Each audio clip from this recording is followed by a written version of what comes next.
2014 தேர்தலுக்கு கொடுத்த வாக்குறுதிகளையே நிறைவேற்றாத பாஜக தற்போது வெளியிட்டிருக்கும் வாக்குறுதிகளையும் நிறைவேற்றாது என்பது மக்களுக்கே தெரியும் என்று அரசியல் கட்சி தலைவர்கள் விமர்சித்திருக்கின்றனர். பாஜகவின் தேர்தல் அறிக்கை தேராத அறிக்கை எனவும் அவர்கள் கூறியுள்ளனர். இந்தியாவுடைய புகழுக்கு, இந்தியாவுடைய ஒற்றுமை குறைவுக்கு பொது சிவில் சட்டம் ஒன்றே போதும். அதைத்தான் விதைக்கிறார்கள்.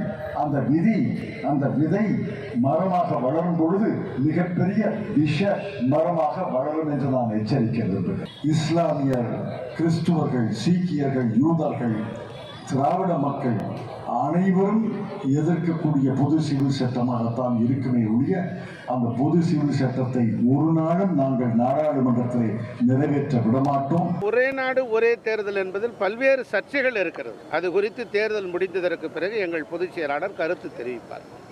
ஒரு தேர்தல் வாக்குறுதியாவே பாஜக இல்ல, தேர்தல் வாக்குறுதி அவர்கள் பல்வேறு தேர்தல் வாக்குறுதிகள் எதையும் நிறைவேற்றுவதில்லை. பாஜக தேர்தலுக்கான தேர்தல் அறிக்கையாகத்தான் நாம் பார்க்க வேண்டும். தமிழ்நாட்டில் பல்வேறு பிரச்சனைகள் எழுந்த போதெல்லாம் வராத இந்திய பிரதமர் மோடி அவர்கள் இப்போது வருகிறார் என்று சொன்னால் வாக்கு அரசியலுக்குத்தானே. ஆகவே இதுவும் வாக்கு அரசியலுக்கான தேர்தல் அறிக்கையாக நீங்கள் பார்க்க வேண்டும். 10 ஆண்டுகளாக பொய்யை சொன்னார். 10 ஆண்டுகள் சொன்ன பொய்யை சுருக்கி ஒரு புத்தகமாக வெளியிடுகிறார். 2014 கருப்பு பணத்தை எடுத்து ஒவ்வொரு அக்கௌண்ட்டிலும் இந்தியர் அக்கௌண்ட்டில் 15 லட்சம் போடுறாங்க. என்னாச்சு? கேஸ் விலையை குறைக்கிறாங்க.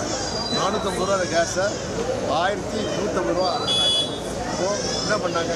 டீசல் பெட்ரோலாக 60 ரூபா, பெட்ரோலாக 100 ரூபா, 105 ரூபாய்க்கு கொடுத்துட்டாங்க. இப்போ நாடகம் ஆடுகிறார், பொய் சொல்கிறார். தேர்தலுக்காக எதையும் செய்வார். அவர் தோற்கப் போகிறார் தெரியுது. இந்திய கூட்டணி மறைவாக அம்பேத்கருடைய கொள்கைகளை சாவுமணி அடிக்கிறவர்கள், சாதிய ஏற்றத்தாழ்வில் தூக்கி பிடிக்கிறவர்கள், வர்ணாசிர தர்மம் தான் எங்களுடைய இலட்சியம் என்று சொல்லுகிறவர்கள், வர்ணாசிர தர்மத்தை இந்தியாவுடைய அரசியல் சாசனமாக மாற்ற வேண்டும் என்று அறிவித்திருக்கிற RSSஆல் தலைமை தாங்கக்கூடிய அப்படிப்பட்ட பாஜக